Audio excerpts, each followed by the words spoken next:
जी, बिस्मिल्लाहिर्रहमानिर्रहीम। आज का जो हमारा टॉपिक है एथलेटिक्स, और एथलेटिक्स में फर्दर फील्ड इवेंट है।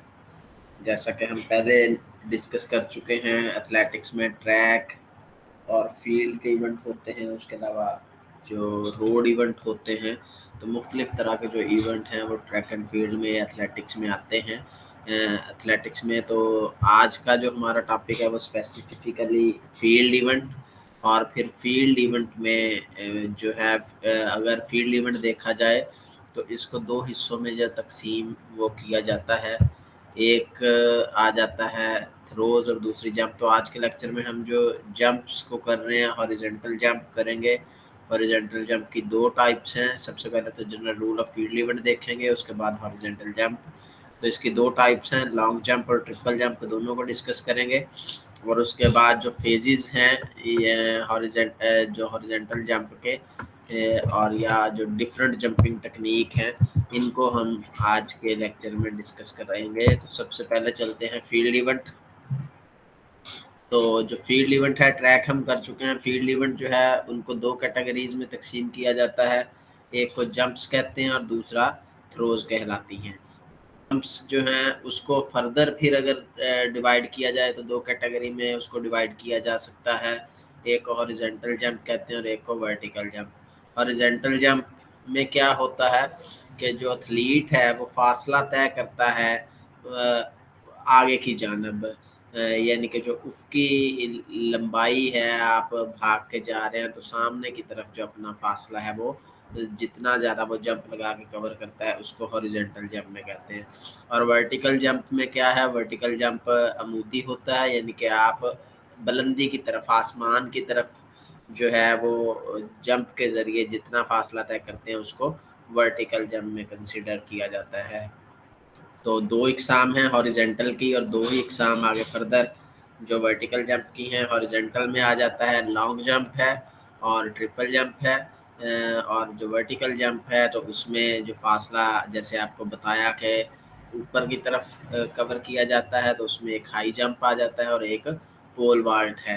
हाई जंप में भी क्रॉस बार क्रॉस करना होती है, और पोल वाल्ट में जो पोल के ज़रिए आप उसको वाल्टिंग करते हुए क्रॉस बार को क्रॉस करके अपनी जो लैंडिंग एरिया है उसके ऊपर जाते हैं। तो इस तरह ये दो इवेंट हैं, हॉरिजेंटल और वर्टिकल। तो आज का जो हमारा टॉपिक है वो स्पेसिफिकली हॉरिजेंटल जंप से रिलेटेड है, कि हमने इसमें लॉन्ग जंप को कवर करेंगे और ट्रिपल जंप को कवर करेंगे। तो उससे पहले जो जनरल रूल्स हैं फील्ड इवेंट के, वो सब फील्ड इवेंट चाहे वो थ्रोज हों या जंप हों, वो तकरीबन सबके सेम ही होंगे, क्योंकि जनरल रूल हैं फील्ड इवेंट के। तो उनको डिस्कस कर लेते हैं, उसके बाद फिर स्पेसिफिक जो हॉरिजॉन्टल जंप है उसको डिस्कस करेंगे। तो सबसे पहले है जनरल रूल्स फील्ड इवेंट के पहला रूल क्या है कि at the competition area before the beginning of event, अभी इवेंट का आगाज़ नहीं हुआ, तो आप कंपटीशन एरिया में मौजूद हैं, आप वहाँ पर बतौर वार्म अप प्रैक्टिस ट्रायल कर सकते हैं। अब यहाँ पे कंफ्यूजन है जी, एथलेट जो अमूमी तौर पर बुक्स में लिखा जाता है कि एक ट्राई कर सकते हैं या दो कर सकते हैं, अमूमी तौर पर दो लिखा होता है कि दो प्रैक्टिस ट्रायल कर सकते हैं। वर्ल्ड एथलेटिक्स के जो रिसेंटली रूल हैं उसमें ऐसी कोई कंडीशन मौजूद नहीं है। जितना आपके पास टाइम है आप उस दौरान प्रैक्टिस अपनी वार्म अप के तौर पर कर सकते हैं। ये नहीं है कि आप जंप की प्रैक्टिस करनी है तो आप सिर्फ दो दफ़ा ही प्रैक्टिस करेंगे, ऐसा बिल्कुल भी नहीं है। रिसेंट जो रूल हैं वर्ल्ड एथलेटिक्स के उसमें ऐसी कोई कंडीशन नहीं है जी, आप सिर्फ प्रैक्टिस के तौर पे दो ट्राई कर सकते हैं। लेकिन रूल क्या है कि ये जो प्रैक्टिस ट्रायल है वो आपने जो जजेस हैं उनकी मौजूदगी में करनी है प्रैक्टिस।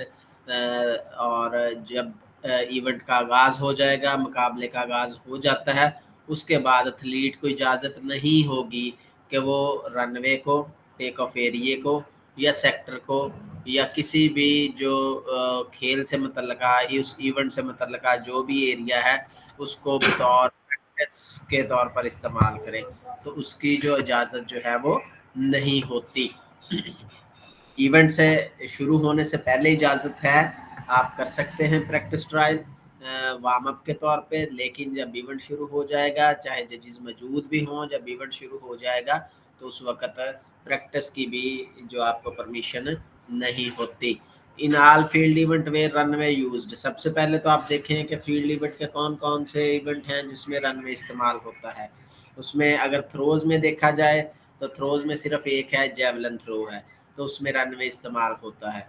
अगर जंप्स में देखा जाए तो चारों जंप ही ऐसे हैं जिसमें रनवे का इस्तेमाल किया जाता है।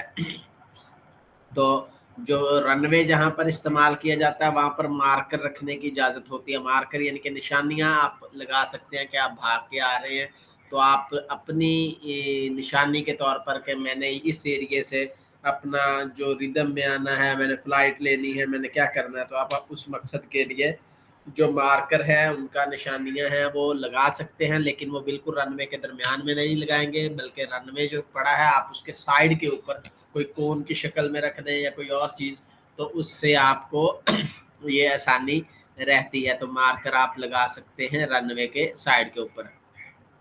अगर रनवे कितने लगा सकते हैं, 1 और 2 जो है वो मार्कर आप लगा सकते हैं रनवे के ऊपर, एक भी लगा सकते हैं, ये 2 निशानियां आप लगा सकते हैं। लेकिन अगर थ्रोइंग इवेंट की बात करेंगे कि सर्कल में फेंकना है थ्रो, उसमें डिस्कस है, उसमें शॉर्ट पट है, उसमें हैमर है, तो उसमें आप एक जो मार्कर है वो इस्तेमाल कर सकते हैं। एथलीट की जो तरतीब है, जब इवेंट, मैंने जैसे पहले कहा कि जब इवेंट स्टार्ट हो जाएगा, इवेंट स्टार्ट कैसे होगा, इस सबसे पहले क्या होगा कि इनकी कुरानंदाजियाँ की जाएंगी। तरतीब, किस तरतीब के साथ कौन सा एथलीट आएगा, इन तमाम की जो कुरानंदाजी की जाती है, उसी कुरानंदाजी के मुताबिक जो एथलीट है वो मुकाबले में हिस्सा ले रहा होता है। अगर खिलाड़ियों की तादाद 8 है या सॉरी 8 से ज़्यादा है, तो हर खिलाड़ी को 3 जो है वो बतौर ट्रायल दी जाती हैं। यानी कि उसने अगर जंप करना है, तो अगर खिलाड़ियों की तादाद 8 से ज़्यादा है तो हर खिलाड़ी को 3-3 जंप दिए जाएंगे, लेकिन ये जंप इकट्ठे नहीं होंगे। ये नहीं है कि एक खिलाड़ी आ गया उसको कोई चले पहला जंप लगाएगा, फिर वही दूसरा लगाए, फिर वही तीसरा, ऐसा नहीं होगा। ये राउंड की सूरत में होगा, यानी कि अगर 10 एथलीट खेल रहे हैं तो 10 एथलीट, हर एथलीट एक एक जो जंप है वो लगाएगा। इस तरह 10 एथलीट जब अपना जंप लगा लेंगे, उसके बाद दूसरा राउंड स्टार्ट होगा, तो फिर वो दोबारा से जो जंप है वो लगाए जाएंगे। जो सबसे बेहतरीन जंप होगा वो उसका कंसीडर किया जाता है फॉर पोजीशन के लिए। तो अगर यानी कि जो top qualify for example athlete तो होते हैं 65 एथलीट जो है वो होते हैं, तो पहले जो मुकाबले वो हीट्स या राउंड की शक्ल में करवाए जाते हैं, उसके बाद फिर टॉप 8 जो एथलीट हैं वो सिलेक्ट किए जाते हैं फॉर फाइनल। तो जो टॉप 8 हैं उनको दोबारा से 3-3 ट्राई मजीद दी जाएंगी। इस तरह एक एथलीट जो है वो टोटल 6 ट्राई इस्तेमाल करता है। यानी कि अगर खिलाड़ियों की तादाद 8 से कम है तो उनको 6 बारियां दी जाएंगी, और अगर एथलीट की तादाद 8 से ज़्यादा है तो उनको 3 बारियां दी जाएंगी। उसके बाद आगे चलते हैं, वैलिड ट्रायल जो है वो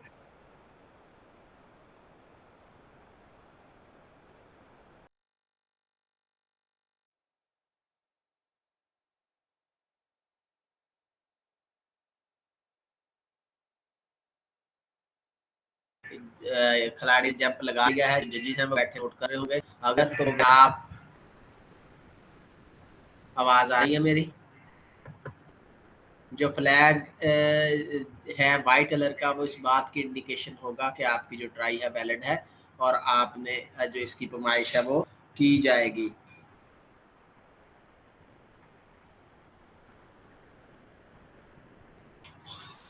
उसके बाद अगर जो जज है, जब तक वो खिलाड़ी अपनी ट्राई है वो कंप्लीट नहीं कर लेता, जो उसको बारी है उसको मुकम्मल नहीं कर लेता, उससे पहले जो जज है वो उसको वाइट फ्लैग को बुलंद नहीं करेगा।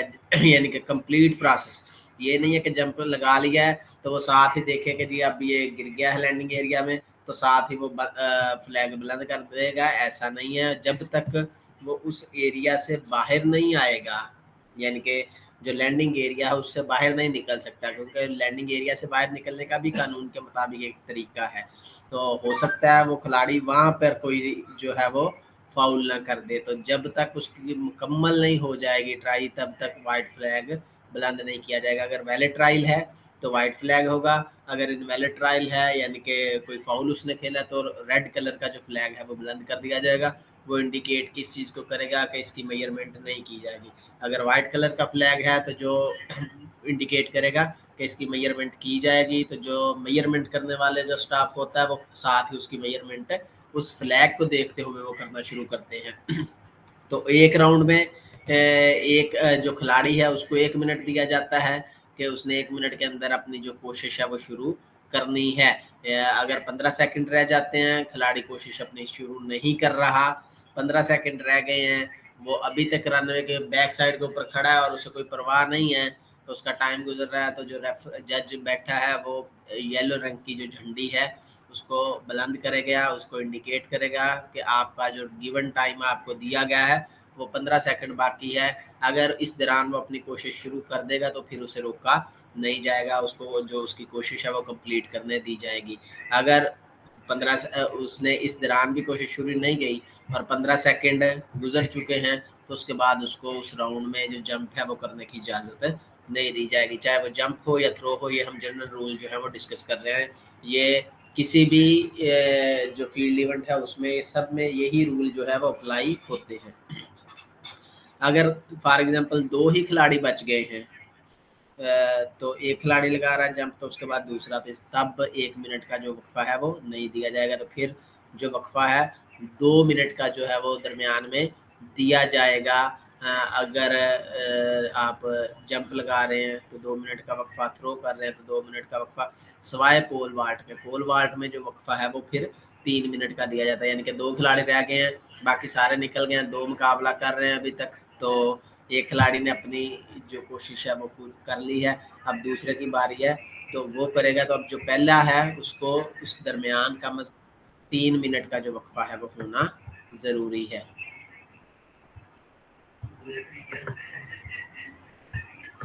उसके बाद जो एथलीट है उसको जो इवेंट का एरिया है जहाँ पर ये मुकाबला हो रहा है उसको छोड़ने की इजाज़त नहीं होती। अगर कोई खिलाड़ी जानबूझकर उस एरिया से बाहर निकल जाता है, एरिया को छोड़कर चला जाता है, तो उसको डिस्क्वालीफाई किया जा सकता है।